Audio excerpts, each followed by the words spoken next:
Les saludo a Boto Ala y a la vez les doy la bienvenida. Soy magíster en Administración de Empresas.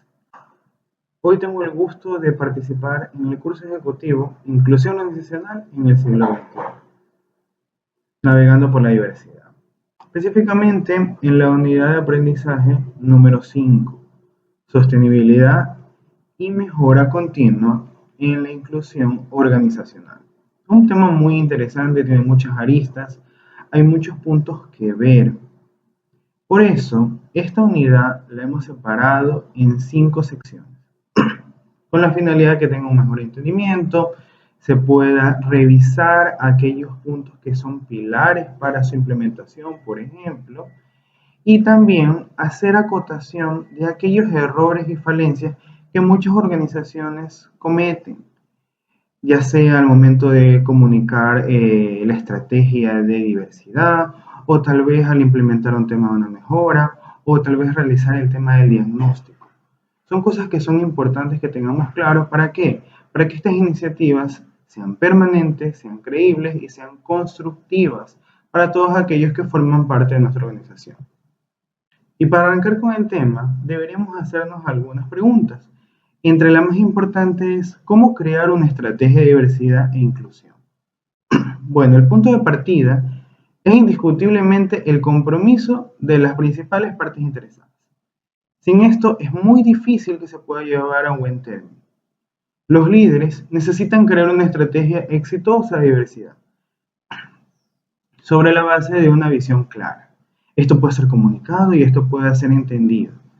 Conocer la causa de cualquier tipo de problema en nuestra organización o empresa nos da lugar a que podamos hacer análisis no solo a los síntomas, sino también a las causas que lo están generando, para poder influir de manera positiva y de manera proactiva en las actividades que se relacionan con nuestros colaboradores. Por lo tanto, necesitamos adoptar un enfoque de decisiones basados en datos y hechos, en la medida de lo que sea posible, obviamente, que no comprometa, por ejemplo, nuestra rentabilidad. Según las Naciones Unidas, hay más de 30 características que definen la diversidad. Por eso es muy complicado poder encerrar a simple vista el término de la diversidad. Puede variar mucho de persona a persona. También funciona en diferentes niveles o dimensiones según los individuos dentro de su organización. Siendo así, podemos hablar de diversidad en 4 categorías principales. La primera, identidad interna. En esta se encuentran las cualidades demográficas con las que muy probablemente nacemos, como la raza, el tema de la etnia, algún tema de capacidad física o limitación que podamos tener, y la neurodiversidad. También se incluyen además temas como la edad, el tema de la generación, temas como la separación entre la generación X y la generación Y. En esta categoría también entra el tema de la sexualidad y el género, por así decirlo. La segunda corresponde a la identidad externa, aquellas características que pueden cambiar a lo largo del tiempo. Ejemplos que podemos citar: el tema de la educación, el estado socioeconómico, la religión, la ciudadanía y la ubicación geográfica.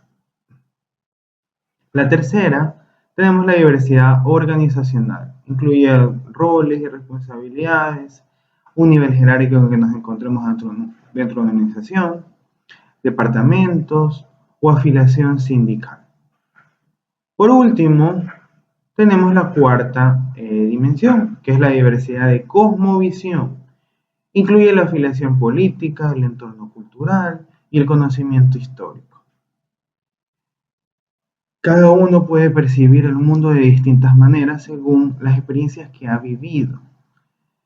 Sesgos y el tema de la discriminación pueden aparecer en una o en muchas de estas áreas que hemos mencionado y podrían afectar a los colaboradores en diferentes niveles de la organización y de manera distinta.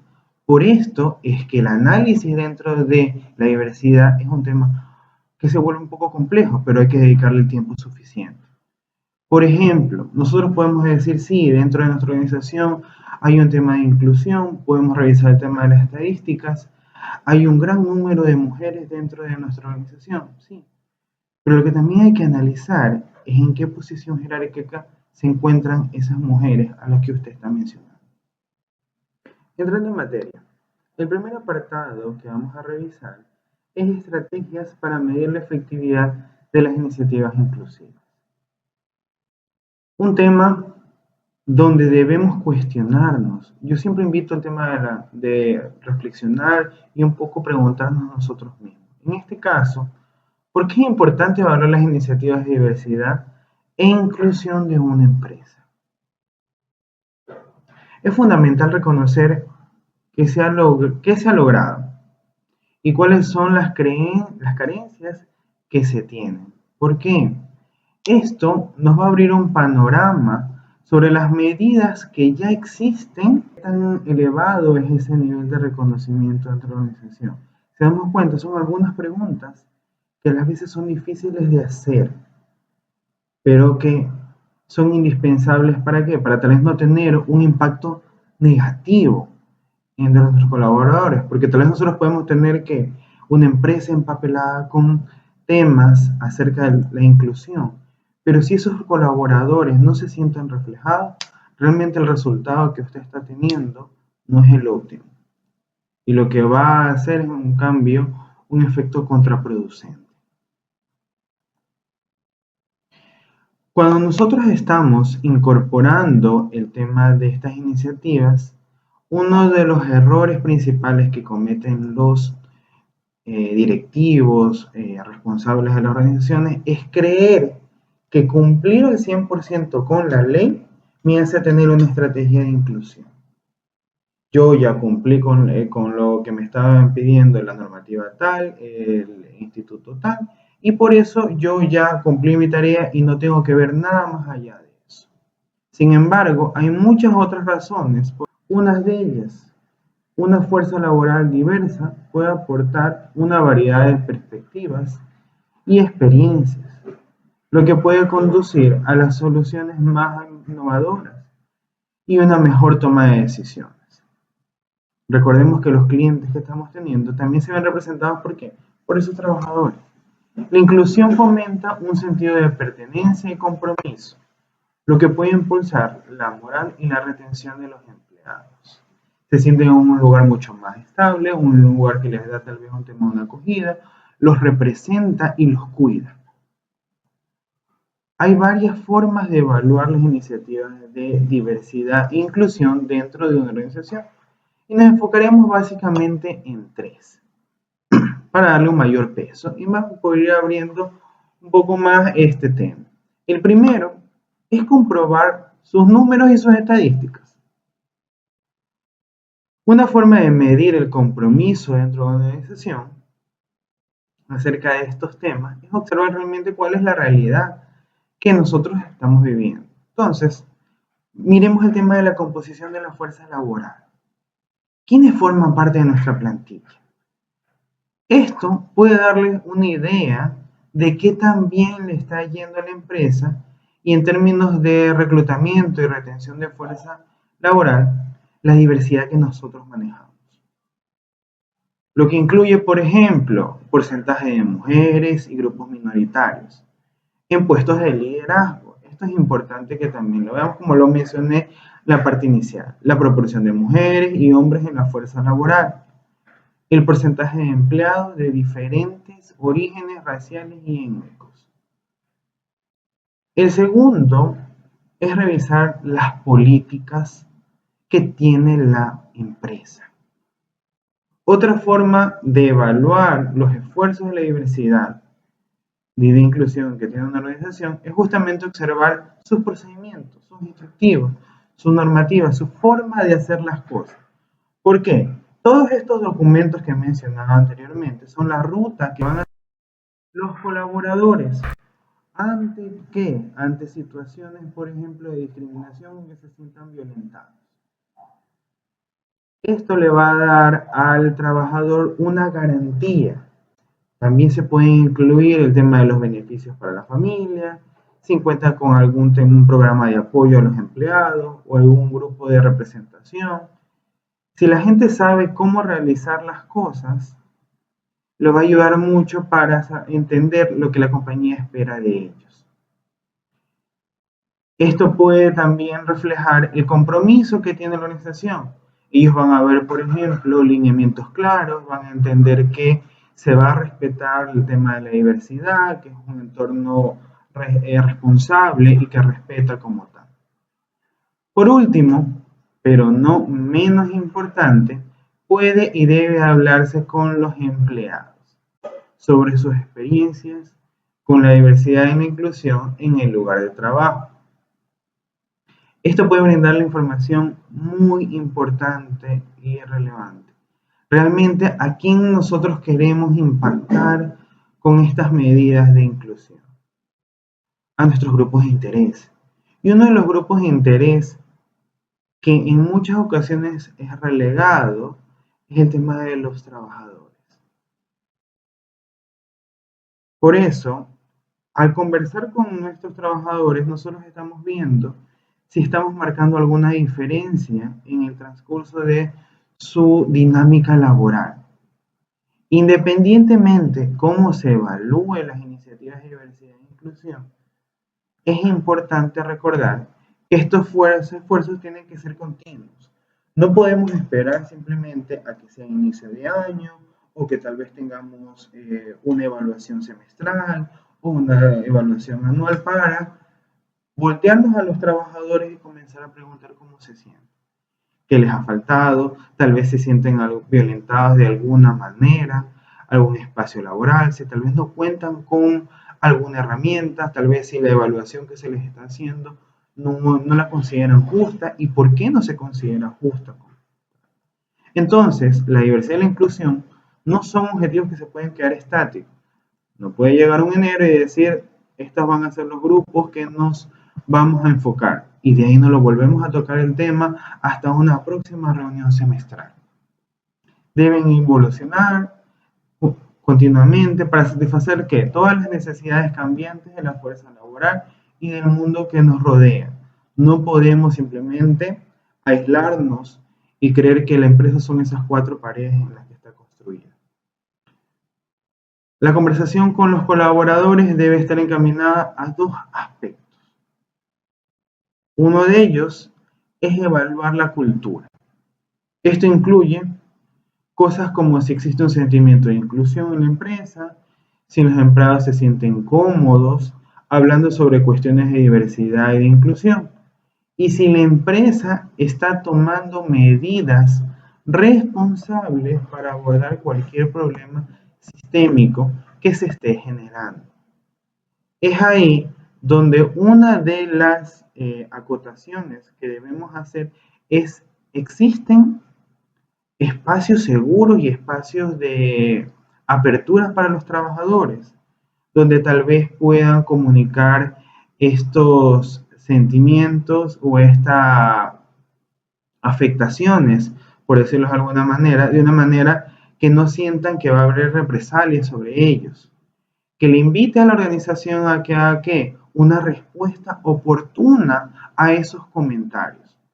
Tal vez si simplemente preguntamos o nos acercamos a los trabajadores y cuestionamos acerca de cómo se están sintiendo con esta cultura que maneja la organización, pero si no se ve ningún tipo de cambio, también estamos cayendo en el error que nosotros mencionábamos al inicio, el tema de simplemente cumplir con lo que me pidió la normativa o la ley, pero no estoy viendo más allá y por ende el trabajador no se va a ver reflejado en esa respuesta que da la organización.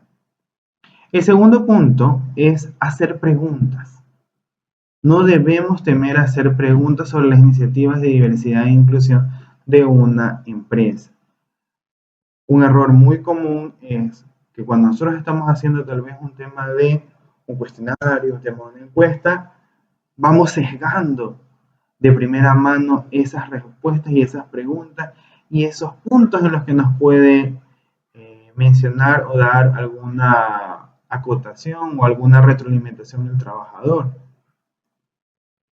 Esto se puede hacer ya sea de manera directa tal vez cogiendo representantes de la empresa o de manera indirecta, preguntando a los empleados de manera muy general acerca de las experiencias que hayan vivido. Ahora, las herramientas y los indicadores para cuantificar estas iniciativas y ver su funcionamiento, hay una gran gama dentro de la literatura que ustedes pueden llegar a consultar.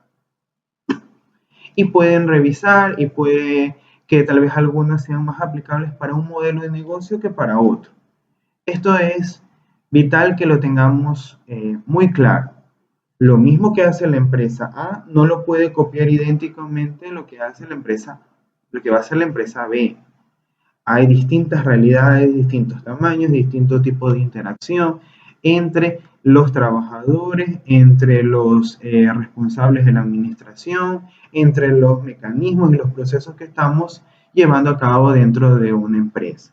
Y hablando de escuchar a los colaboradores, esto da paso a la segunda sección de esta unidad de aprendizaje, que es la retroalimentación de empleados a través de encuestas y focus group. Aquí debemos hacer una reflexión de los pros y los contras de ambas opciones, cosas que nos pueden servir de acuerdo al objetivo que estamos persiguiendo. Debemos reconocer que puede haber una gran diferencia en cómo los líderes y los empleados perciben y experimentan la diversidad y la inclusión dentro de la organización, y eso es algo muy normal. Pasa en muchas organizaciones que a veces hay un divorcio entre esas dos opiniones. Una estrategia exitosa de diversidad e inclusión integra varias voces, y eso es algo que no podemos olvidar. Evoluciona a través de la conversación, el debate, los grupos de sondeo y esos comentarios que nos van dando la retroalimentación correspondiente y las conexiones que se establecen a lo largo y ancho de la empresa y que necesitan que se les dé un seguimiento de manera constante. El gran desafío es que para algunos grupos o individuos podría resultar difícil o imposible hacerse escuchar debido a motivos culturales o personales, algo que la empresa tiene que tener dentro de su radar. Es fundamental contar con un espacio seguro a fin de que el debate avance, pueda ser lo más transparente posible y se escuchen esas voces. Muchas veces son necesarias incluso varias reuniones y utilizando algunos métodos y manteniendo y respetando el tema de la confidencialidad y el anonimato para esos empleados que están colaborando. La comunicación clara implica garantizar que todos los empleados sepan que pueden colaborar, puedan ayudar dando sus opiniones y además brindar actualizaciones frecuentes sobre el progreso de esas iniciativas, introducir y explicar objetivos nuevos, tal vez actualizarlos, tal vez celebrar esos éxitos que se están logrando. Por lo que podemos utilizar algunas herramientas, como las que mencionamos en el título de esta sección. Bueno, vamos a comenzar con el tema de los focus group. En relación a sus ventajas, podemos citar entre estas, ¿cuál sería? Podemos obtener una retroalimentación en las propias palabras de los colaboradores. No vamos a interpretarlo, lo vamos a escuchar textualmente. Descubrir ideas y problemas que tienen nuestros equipos, tal vez que no habían sido considerados porque tal vez no estaban dentro de nuestro mapa, pero lo vamos a escuchar de primera mano ahora. Se cuenta con una flexibilidad necesaria ¿para qué? Para ahondar tal vez en temas que nos puedan parecer más interesantes o tal vez que veamos que tienen una mayor profundidad el problema. Por otro lado, tenemos el tema de las desventajas que tiene esta herramienta. Uno de ellos puede ser el tema de los gastos vinculados a la ejecución del proceso. ¿Por qué? Porque tenemos que estar claro que para esto necesitamos la participación de trabajadores. Y como mencionamos líneas anteriores, puede ser que nosotros tengamos que vigilar mucho el tema de la confidencialidad y el tema del anonimato, lo que puede implicar el tema de instalaciones incluso fuera de nuestra organización. Entonces estamos hablando de alquiler de instalaciones, tal vez un tema de considerar, por ejemplo, el tema del traslado a esas nuevas localidades, o incluso puede ser dentro de nuestra empresa, pero puede ser que tengamos algunas sedes. Nosotros que tenemos que tratar de involucrar todos estos tal vez ejes que pueden diferenciarse. Entonces uno de ellos puede ser tal vez el tema de los grupos, otro puede ser el tema de las áreas, un punto importante puede ser que el tema de las sedes. Y esto les hago mucho hincapié, ¿por qué? Porque existen muchas empresas que tal vez tienen al 100% bien medido, bien ejecutado su política de diversidad e inclusión dentro de la sede principal. Y el resto de las localidades ni saben, ni se enteraron, ni supieron que existe eso. Que hay medios, que hay formas de comunicar tal vez algún tema de iniciativa, tal vez algún tema que se sientan tal vez violentados. No existe tal vez esa comunicación de manera correcta. Entonces no podemos hacer islas independientes dentro de nuestra misma organización. Cuando involucramos estos grupos de interés, es importante que también esas sedes, que tal vez no son la principal, se ven involucradas. Los resultados, lastimosamente, pueden seguir siendo sesgados, ya que dentro de estas reuniones pueden haber grupos predominantes que hagan que la discusión tenga un rumbo muy definido.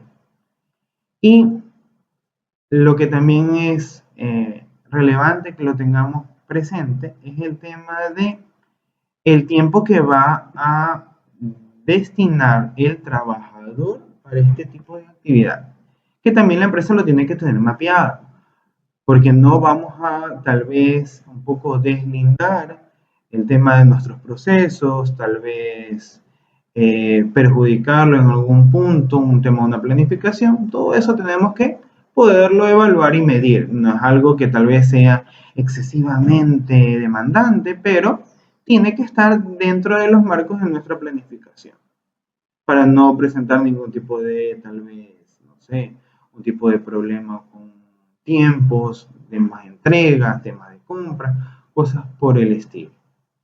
Sin embargo, no todos los focus group son iguales y existen algunas variaciones, algunas consideraciones y metodologías que nosotros podemos llegar a utilizar y que pueden ser muy interesantes. Por ejemplo, podemos citar tal vez el tema del focus group con moderadores confrontados. Que nosotros tenemos aquí esta particularidad, por ejemplo, existen dos moderadores, pero en este caso en específico, ambos moderadores que hacen manejan posturas diferentes sobre un mismo tema. ¿Qué es lo que está haciendo esto? Y brindando tal vez esa oportunidad que tal vez la reunión no tenga ya un sesgo preconcebido. ¿Por qué? Si hay moderadores que tal vez tienen posturas diferentes, va a ser que invitar a que los participantes se sientan más en confianza para defender sus posturas. A pesar de esto, hay características que son muy generales en la implementación de un focus group. Entre ellos el tema del número de los participantes que deben estar dentro de un focus group. Dentro de eso tenemos que un estándar, podríamos mencionarlo, podría estar entre 6 y 10 personas. ¿Cuál es el propósito? De que se facilite y se potencie como tal el tema de la conversación. Tal vez esos puntos, tal vez que pueda ser un poco más directo, que tal vez no haya ese temor a levantar la mano, a poder expresar algún pensamiento, alguna opinión. Grupos mucho más grandes, lo que va a hacer tal vez en muchas ocasiones es que no solo tomemos como un bando. Hay un aspecto positivo, levanto la mano. Hay un aspecto negativo, levanto la mano. Pero solo me dedico a eso. Tal vez no estoy brindando todos esos comentarios, esas oportunidades que yo podría generar para un cambio o un positivo dentro de las medidas que toma la organización en su postura de la diversidad. Cada sesión también tiene que ser considerado como un proyecto. Debemos aplicarle objetivos específicos que queremos tal vez medir, diagnosticar, ya sea tal vez por un tema de un clima laboral, un tema de una percepción, tal vez algún punto desfavorable dentro de la compañía. En cada una de las sesiones que se organicen para dentro de estos grupos de discusión, los miembros tienen que ser seleccionados de acuerdo a distintos criterios. Dentro de ellos podemos mencionar el tema de la actitud, tipos de puestos de trabajo, años de la organización. Todo esto me va a dar que una amalgama mucho más considerable en lo que yo puedo tener un abanico representativo a todo el universo de colaboradores que yo tengo. Entonces, ¿qué es lo que tengo que buscar? Esa representación, más allá de afinidad entre ellos. ¿Por qué? Porque tal vez eso puede brindar otra vez la oportunidad al tema del sesgo. Por otro lado, ¿qué tenemos? Tenemos el tema de las encuestas. Y aquí también vamos a hablar acerca de aspectos positivos y aspectos negativos que tiene la implementación de una encuesta. Entre los aspectos positivos, o podemos mencionarlo como el tema de las ventajas, tenemos la retroalimentación va a ser mucho más rápida. A veces, dependiendo del tamaño de los encuestados que nosotros vamos a considerar, los resultados pueden estar disponibles en 24 o 48 horas. Una vez que es diseñada la encuesta, se puede reenviar varias veces. ¿Qué estoy haciendo yo? Estoy utilizando y estoy reutilizando un recurso para el que ya destiné tiempo. ¿Qué me va a permitir eso también? Que yo tenga mayor cantidad de información que yo pueda ir comparando entre un tiempo y otro. Le puedo dar cierta periodicidad, por ejemplo, y también ¿qué me va a invitar eso? Me va a invitar a que yo tenga una respuesta incluso más auténticas. ¿Por qué? Porque se mantiene un entorno privado, un entorno anónimo en muchos de los casos, y la persona puede expresar todo lo que piense tal vez y todo lo que opina y qué le parece negativo y qué le parece positivo acerca de, en este caso, una iniciativa de inclusión y diversidad como la que estamos trabajando y mencionando en este momento. Mientras que cuando nosotros hablamos acerca de desventajas, no podemos dejar de citar el tema de que cuando nosotros vamos a obtener todos estos resultados, nos vamos a dar cuenta de que hay puntos que son débiles dentro de tal vez esta estrategia de inclusión. ¿Y qué nos va a llevar eso? A otro tipo de investigación que nos brinde que una mayor profundidad, un mayor análisis que sea necesario para poder realmente aplicar mejoras en los puntos en que debe brindarse una atención por parte de la organización. Los participantes no tendrán ninguna manera proactiva de proporcionar alguna retroalimentación sobre aquellos temas que les parezcan importantes. Simplemente se van a ver enmarcados dentro de los puntos que usted definió dentro de esa encuesta. Entonces, tanto una herramienta como el tema de los focus group, como la que acabamos de ver, que es el tema de las encuestas, tienen sus pros y sus contras.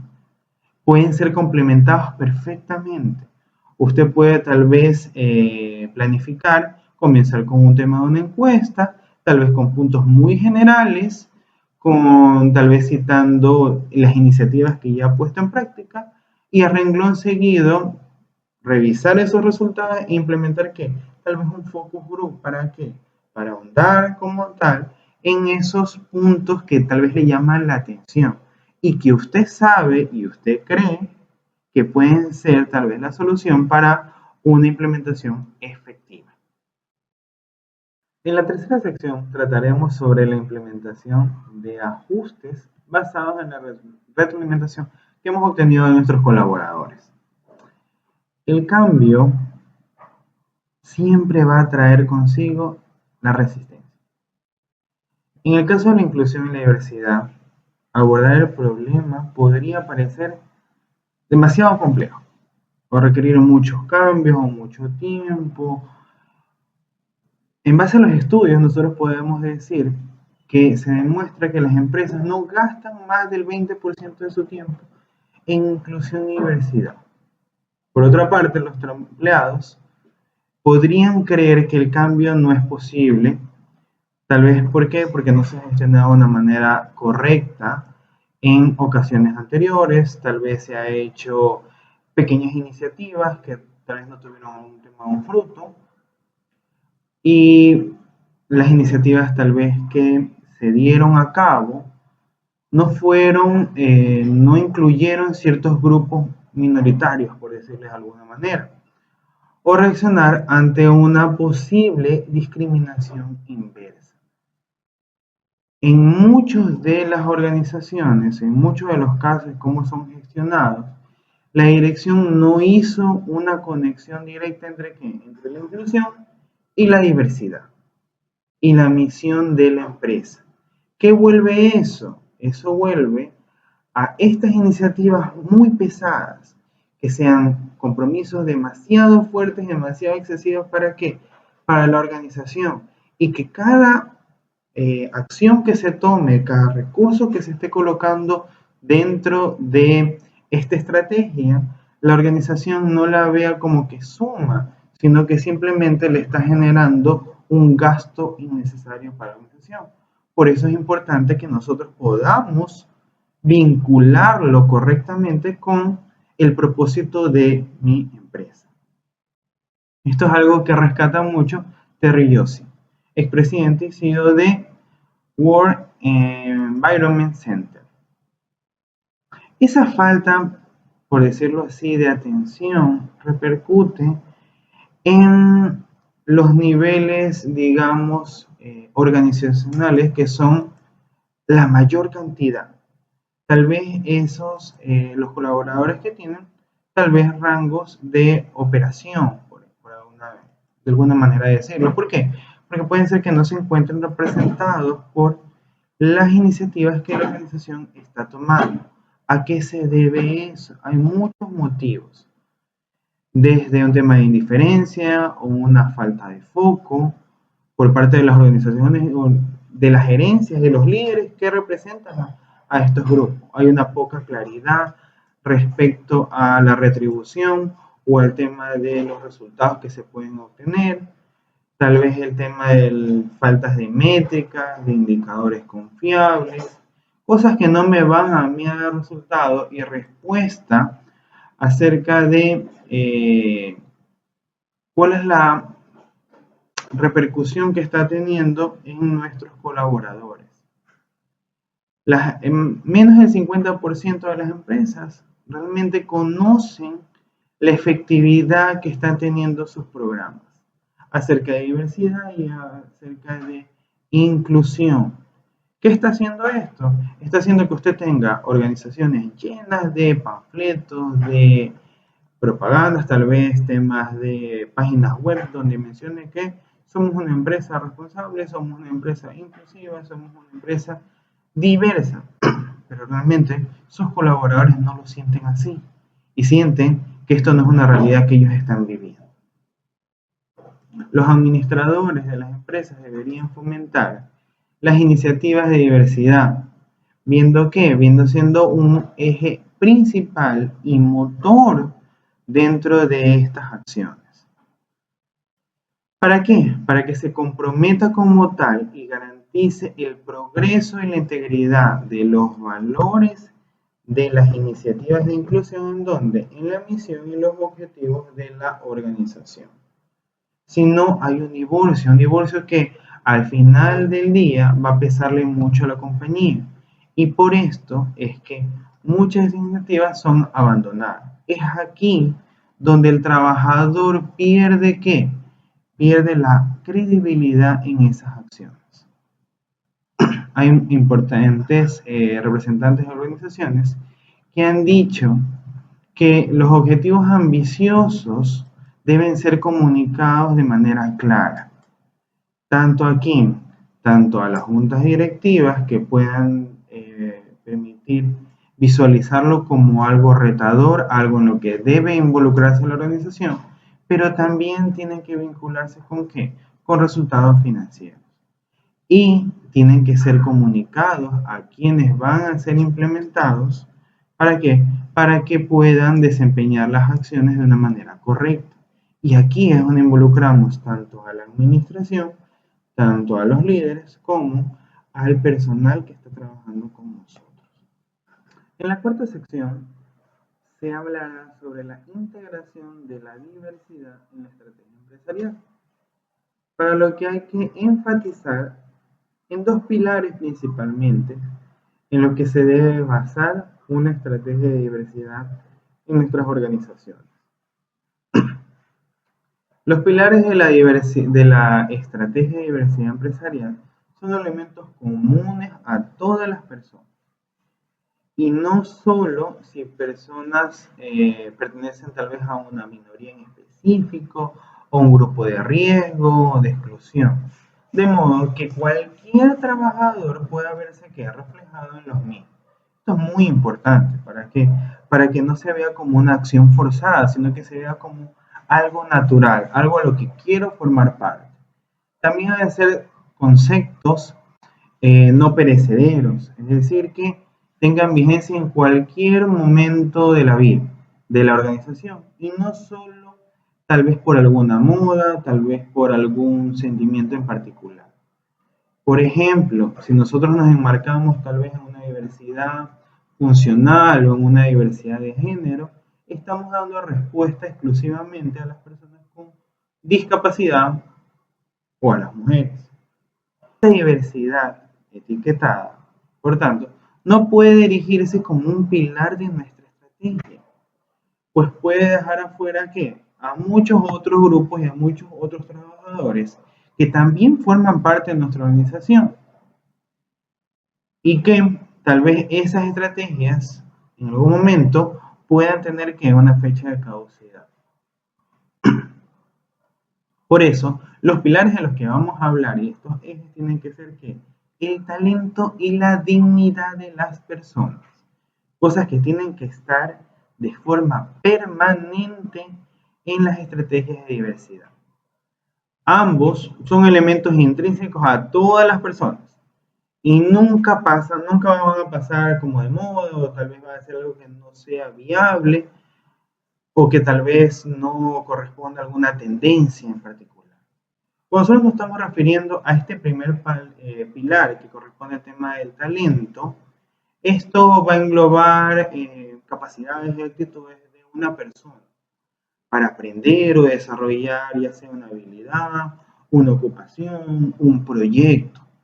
La diversidad aplicada al talento no responde ni a cuotas, ni a prejuicios, ni a estrategias, ni a temas de discriminación, positiva o negativa, sino simplemente que al tema de las competencias, las habilidades, la experiencia, la actitud que aportan que cada una de estas personas para ser realmente entes competitivos. Algo que va a favorecer que de manera importante a la empresa, que debe reconocer este talento en sus trabajadores. ¿Para qué? Para potenciarlos al máximo, de una manera profesional y de manera que la organización vea también retribuida dentro de su objetivo. Acuérdense el punto que mencionábamos minutos atrás, el tema de que un grave error es que la organización no está vinculando esta estrategia con ¿qué? Con la misión que tiene. ¿Ok? Así, nosotros también podemos mencionar el segundo eje o pilar en el que se tiene que basar esta estrategia, es el tema de la dignidad humana. Las empresas son los principales garantes de esta condición. Tienen la obligación de preservarla a través de ¿qué? De las condiciones en las que se desarrolla el trabajo diario. También está involucrado en esto, por ejemplo, el contexto laboral, las diferencias y aparentes debilidades, sino debe ser reconocido, por ejemplo, en la esencia del ser humano. Cómo yo estoy llevando a cabo tal vez mi rutina diaria de trabajo. Entonces, yo tengo que tener, por ejemplo, que la condición y la certeza de que me voy a poder tal vez trasladar, me voy a poder movilizar dentro de una de un espacio laboral. Entonces, ya no estamos hablando simplemente de la persona, sino también de qué, de las condiciones que debe de tener. En relación a la quinta y última sección, tenemos que hablar sobre el desarrollo de los líderes inclusivos como agentes de cambio. Aquellos que van a ser responsables de qué, de impulsar y de motivar la ejecución de esta estrategia de diversidad, equidad e inclusión en toda su organización a la mayor velocidad posible y en el mayor escala que nos permitan los recursos que tiene la organización. Los llamamientos al cambio social provocan una demanda sin precedentes para crear organizaciones más diversas, equitativas e inclusivas. Ya no es una opción, ya es una necesidad.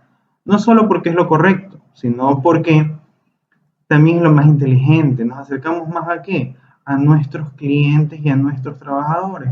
A dos grupos de interés que son muy importantes. Son las organizaciones y los líderes que puedan liberar y liderar la inteligencia colectiva de todo su grupo y su talento, pueden llegar a desarrollar estrategias que tengan éxito en este mundo actual que nos desempeñamos, que cada vez tiene que más ideas disruptivas y más conceptos que se tienen que imprimir en nuestros productos y en nuestros servicios. Para crear el impulso necesario para convertirse en una organización inclusiva, el cambio debe producirse rápidamente, a gran escala, con un impacto positivo en todos, que sea algo creíble, que sea algo auténtico. Todo comienza con líderes inclusivos, líderes que puedan conectarse emocionalmente con sus equipos, que sean culturalmente ágiles, que no se queden tal vez en posturas caducas, que sean curiosos, que puedan reunirse con la diversidad del talento de su organización. ¿Para qué? Para mejorar las decisiones. Así también deberíamos hablar, por ejemplo, de qué, de las disciplinas que debe desarrollar un líder inclusivo. A través del trabajo de campo y, por ejemplo, de investigaciones que han hecho consultoras muy importantes, por ejemplo, como Conferri, ha establecido como un perfil de un líder inclusivo.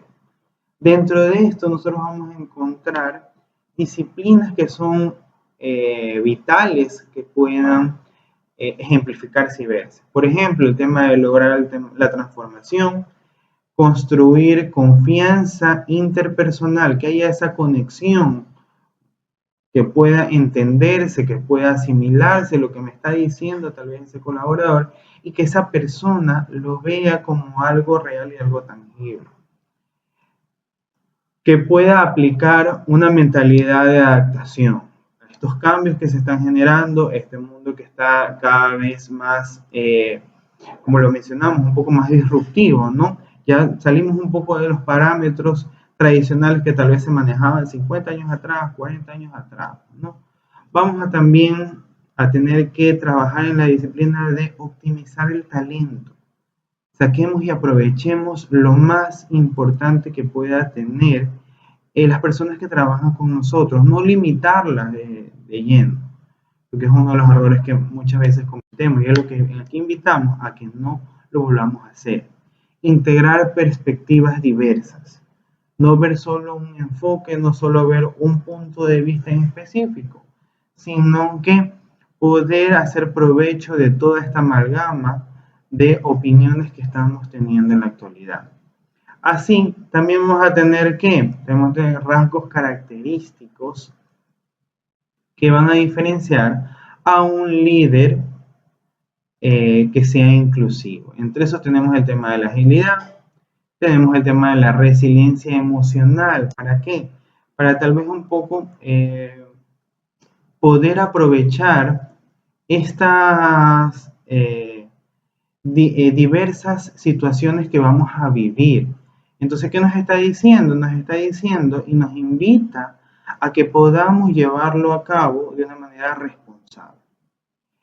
Para eso, otra de las características que debería tener es la seguridad en uno mismo, que va a estar motivado y va a estar encaminado con que con un tema de por ejemplo, un tema de curiosidad, un tema de flexibilidad. Esto que va a llevar a cabo va a llevar a que podamos ir tomando decisiones oportunas, decisiones que sean un poco más amigables, un poco más de empatía, pero una empatía que sea creíble, que la gente pueda asimilarlo como algo auténtico.